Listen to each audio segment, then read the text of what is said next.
Hello folks and welcome to Formula One Paddock Pass, your post-race edition for the 2018 Japanese Grand Prix. The sun has set, the drivers have gone, and it was quite the breathless Grand Prix. Lewis Hamilton led from start to finish, but that didn't tell the full story because he leaves here with, we said after Russia, like one hand on the championship. It's like pretty much both hands on that trophy now in a race in which Sebastian Vettel started down the order after a qualifying blunder with tyres from Ferrari saw him down in 8th place on the grid. He knew he had to make up the places. He knew he had to push and to fight.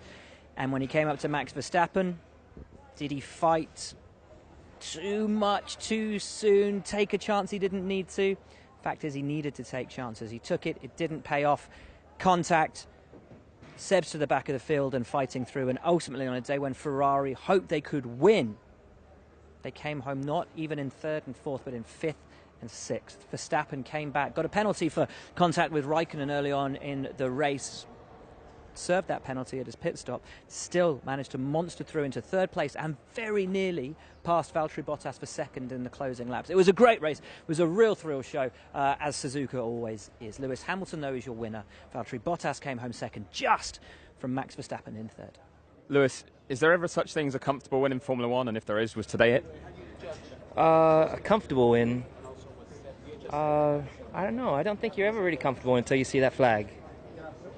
You can definitely be confident within yourself, but you can never be too far ahead of yourself because car could stop, tyre could blow up, make a mistake. Like literally, there are points in the race where you could easily just clip the curb and go wide, or lock up or go off. So honestly, there are no comfortable points. But of course, I was very comfortable with him. I knew what I had to do. I knew my limits, and I was comfortable within myself, and that's all I can control.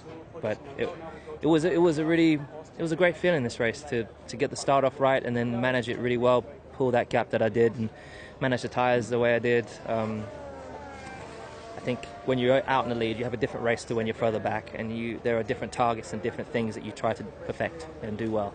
And today was another kind of maybe another test of those areas in which how I'm up until this point in my life, how am I doing, and applying all the tools and the strengths I have to the issues that I was facing. So it felt great, and with the beautiful weather, and it was just the best Sunday drive for me. I just loved it. Like, I loved every second. With Sebastian finishing 6th, there's a big opportunity for you to win the title as early as the next race. Does it feel inevitable now? Does it really come into your mind that it's that close? Honestly, I don't let it. I don't let it because I think anybody in life, if you get complacent, then there's a potential for negative things to happen. So, we've really, really worked hard to be where we are today. The others are not delivering the same as we are, and it's hard to keep up with the deliverance that we're giving at the moment. And that's just how it is in competition. But there's still 100 points available on the table, and we've just got to make sure we keep arriving with the same mentality, the same approach that we have these past 6 races. And there's no reason to change it. We've got to keep on improving, keep on pushing. We're learning more and more about this car, about ourselves as we go through this process, as we are on a limit. And when you see, like yesterday, we're all delivering better and better through the weekend, each and every individual on the team, which I'm super proud of. Valtteri, a strong 2nd place, but it looked like you're under some real pressure at the end of that race. I think it looked worse than what it actually was, honestly. I did have one lock-up into turn 16, the last chicane. Went straight, but I knew that I'm not allowed to gain any advantage, so I let Max close. But sometimes a bit tricky with the cars that were lapping, but otherwise everything was under control. The car was so strong today, and after the race start, I kind of knew my job today, and we had a perfect result as a team. I was going to say, you say you know your job. Are you satisfied with the job you've done over the last few weekends? Well, that's the only thing I can do now. It's I'm in this situation, and that's the best I can do. So yes. Max, an eventful run to 3rd place today. Let's just start with the incident with Kimi. What happened there early on? Yeah, so I tried everything I could to get back onto the track. But next time I'll just do it like Valtteri, just cut the track and you don't get a 5-second penalty. So, yeah, if they encourage that, then fine for me. And then if we move on to the incident with Seb said you closed the door on him. What was your view on that incident there? I don't think I closed the door. I left him space, but in that corner you can't overtake. But I saw him very late diving on the inside, and then he understeered into my car. And for me it was a bit like in China this year where I made the mistake. Now it was the other way around. And then in the final stages you were closing in on Valtteri. Did you think you were going to get that second place? I mean, I was trying, but we were really slow on the straight. But yeah, we tried our very best, but on this track it's anyway really hard to pass, even though I think at the end we were really strong and competitive. So yeah, I just tried to put him under pressure and see if there would be an opportunity, but unfortunately it was not there. It had been heartbreak for Daniel Ricciardo in qualifying. An issue with his power unit saw him start the race down in 15th. But the man of the day, the man of the race, the driver of the race, as voted for by you, blasted his way through the field and, came home on the medium tyre. Couldn't quite fight with his teammate Verstappen, who finished on the soft tyre and therefore had the pace advantage in those final laps. Came home, though, a brilliant fourth. Had a stunning race, stonking race as his driver of the day. Award reflects. Daniel, what a recovery today up to fourth place. Arigato. Talk us through it. Arigato. I don't speak Japanese, so I'll need it in English. Sorry. Thought you were fluent. Clearly you don't speak Japanese either. Sushi. I did. I didn't. I surprised myself with the overall result. You know, even the helmet on the grid came up and goes, I think fourth today is a bit optimistic, so kind of do what you can. Normally if we start towards the back, we kind of feel like fourth is a strong result, and I think that was the reason why he said that. But even he thought it was going to be tough, and I know I can overtake, but this track's difficult. We had a lot of downforce on the car, so I knew we'd stay close enough in the corners, but I thought on the straights we'd get left behind. But it seemed we could stay close enough to catch the toe, and it was fun just coming through them. The soft was strong, and enjoyed that first phase of the race. And were you eyeing that podium battle with Valtteri and Max towards the closing stages there? I was hoping Max would keep up the pace, to try and put some pressure on Valtteri. I believe he got within DRS maybe the last few laps, but it was. I thought that would be like a bit of a fairy tale result to come back with a podium, but close. I'll take the fourth today, but I feel a podium's not far. Ferrari came into this weekend with a new livery on their car, courtesy of their lead sponsor. It said Winnow, or Win Now. They said winnow, as in winnowing wheat, to separate the wheat from the chaff. Very English saying for an Italian team. Anyway, that's what they said. But it looked like Win Now, which is sort of what they needed to do. And yet they didn't. They were nowhere near this weekend. It really has been, we think now, the turning point within this championship, because Mercedes have got to do something catastrophically wrong to lose this. Kimi Räikkönen came home fifth, had contact, as we said, with Max Verstappen earlier in the race. Had a pretty lonely one after that. Vettel fought back from last place at one point of the race to finish just behind his teammate in sixth. Unfortunately, Kimi didn't hang around long enough to talk to us. Or to my colleague Chris Medland, who is asking the questions today. Thank you, Medders. But Seb did. And on a day on which I think even he now realises that fifth World Championship might just have to wait. Sebastian, a disappointing result today. Let's first start with the incident with Max at Spoon. Can you talk us through what happened there from your point of view? Well, his battery was clipping, I was boosting. So I knew that I would gain a lot at the end of the straight. He defended, so he saw me. I had the inside, but then I think he didn't give me any room. So I think like that, you can't make it through that corner. And from that point on, how was the recovery drive? Because you had a lot of positions to make up. Yeah, obviously it was entertaining, but not what I wanted today. The last 20 laps then was fairly boring. But I don't think sixth is where we should have finished today. And when you were up into sixth, you had Kimi ahead of you. Was there ever any discussion about switching the two cars? No. Now, the battle for the remaining positions in the race was a genuine thrill ride between those who started on the super soft, those who started on the soft, and ultimately towards the end of the race, the Haas of Romain Grosjean, which had looked to be sitting quite pretty in seventh, lost out to the Force India's. Sergio Perez managed to get past into that seventh place. Grosjean down to eighth. and Esteban Ocon finishing in 9th. Now, unfortunately, we didn't get to speak to Romain Grosjean in the pen, but he did come onto the Twitter show and explain that from about the 3rd or 4th lap, the car was pulling to the right on the straight and then was pulling to the left under braking. And he thought that there was an issue that would be terminal and he'd have to retire from the race after 3 or 4 laps. However, he managed somehow to keep the car going until the checkered flag, but as we said, did fall out or fall behind Sergio Perez in the closing lap. So we'll hear from both Force India drivers, from Perez, who finished 7th, from Ocon, who finished 9th. Another day in which both Force Indias finished in the points, and McLaren, who is their next target team, didn't even get close to it. Checo, best of the rest today, and that was where you thought Force India would be this weekend. So do you think you've made up for yesterday's qualifying issues? Yes, I think so. I think yesterday was very unfortunate. Today we were not really expecting to beat the Haas. I think he was on probably the best strategy, but we managed to do so. We had a tremendous pace. Very aggressive strategy as well. I managed to undercut a couple of cars. So yeah, a massive day for us and a fantastic race. Esteban, double points today. Good recovery after yesterday's disappointment? Not enough, no. Not happy with our weekend, really, with my weekend. We were, I think, clearly the fourth fastest team, but yeah, with the penalty, it was a bit dictate with the race today. Managed to grab some position at the start, then in the race, good overtakes, but even if it's the maximum we could have done, it's yeah, I'm not satisfied. So next race we have to qualify better, no mistakes, and then we can pull away from everyone.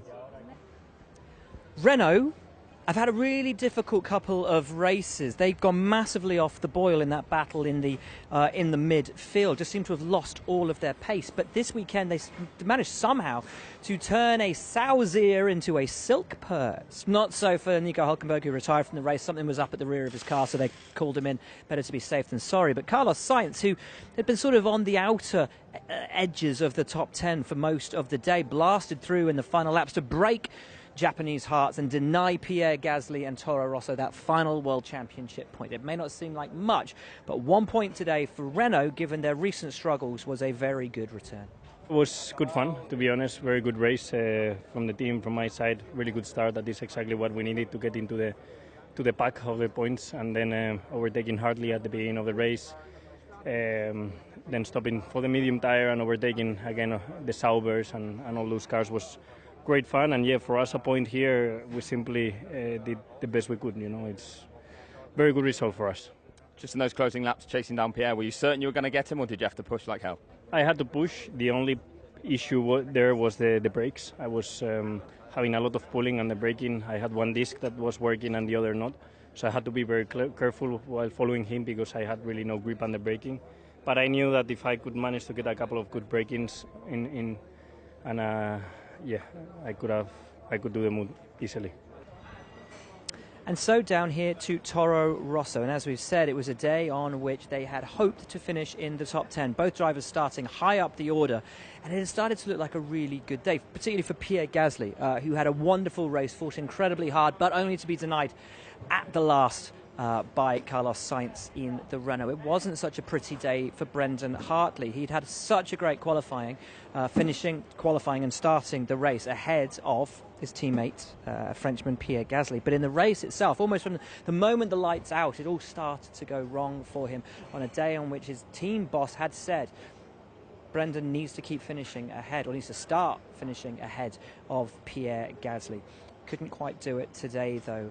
Questions will be asked about Brendan's long-term future here. Does he have a long-term future here?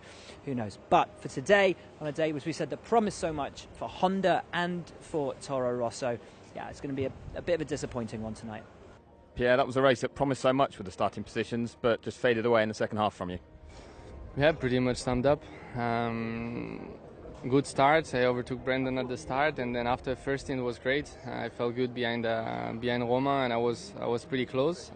But then we just went super long on the first stint. I don't really know why, because it wasn't the plan, and we got undercut by 5 cars. So out of the pit, we put the soft tires. So I enjoyed a couple of overtakings in the first 10 laps. But yeah, after that start, I started to have massive blisters on the rear.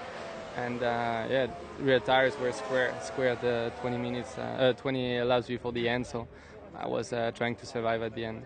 So was strategy the issue today, or was the car race pace just not as good as the qualifying pace? No, I think there were many things which were wrong, so we need to analyze a bit more deeply. But yeah, strategy wasn't the plan, and clearly we should have stopped earlier.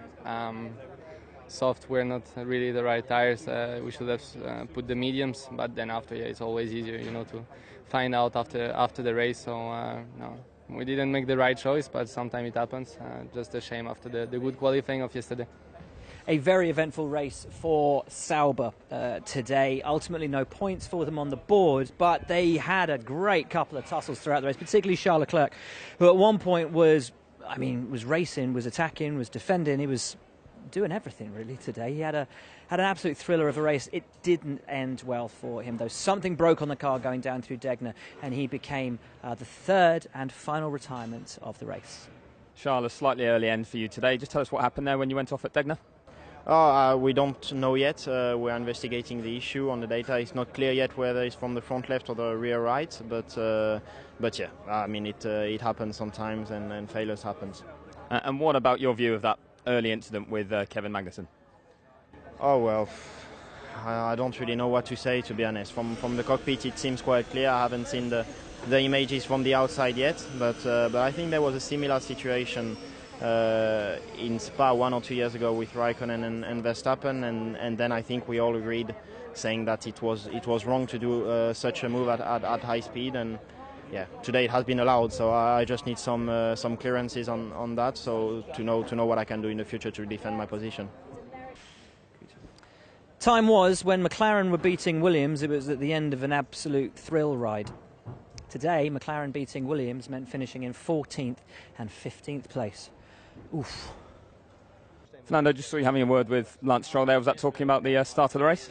Yeah, he came to apologize because he didn't saw me and on the outside of the last chicane, and yeah, had to go in the gravel a little bit, and yeah, it was lucky that we continued both, but yeah, it was a quite intense first lap. We recovered a couple of places. It was good battling also at the end with the Williams when they struggled with tires, and we didn't have the pace today to be in the points. That was probably the biggest limitation today, or the whole weekend. We've been a little bit too slow, and hopefully we improve for the next one.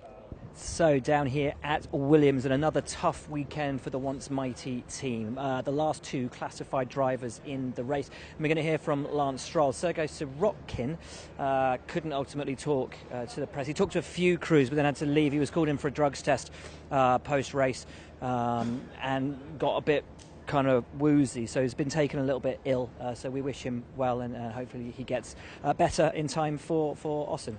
Sure he will. It was a pretty hard race out there for both of those guys today. No return though for Williams after a pretty hard slog.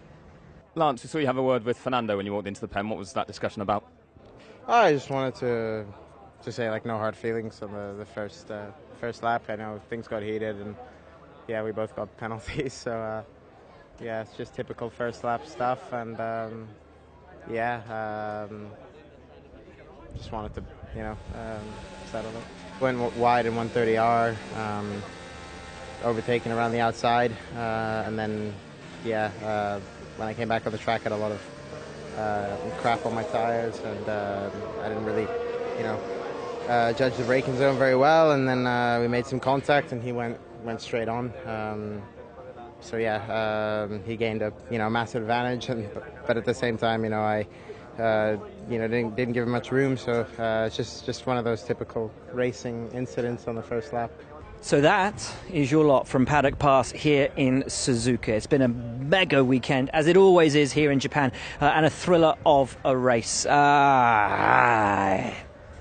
Is it over?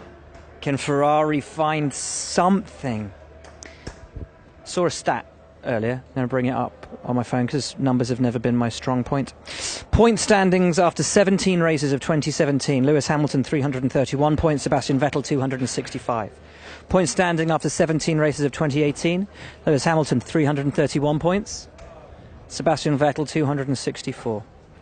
Just 1 point the difference then between the 2 years for Sebastian Vettel. One feels it's moving towards Lewis Hamilton's year. But it's not over until it's over. Austin in 2 weeks' time. And really, it's the last chance saloon. It is the last opportunity for Seb to do something, if he can, turn the tide of this championship and bring back to him and to Ferrari a title that looked for so long this season to be heading their way. Join us in Austin in 2 weeks. For now, though, from us in Japan, sayonara.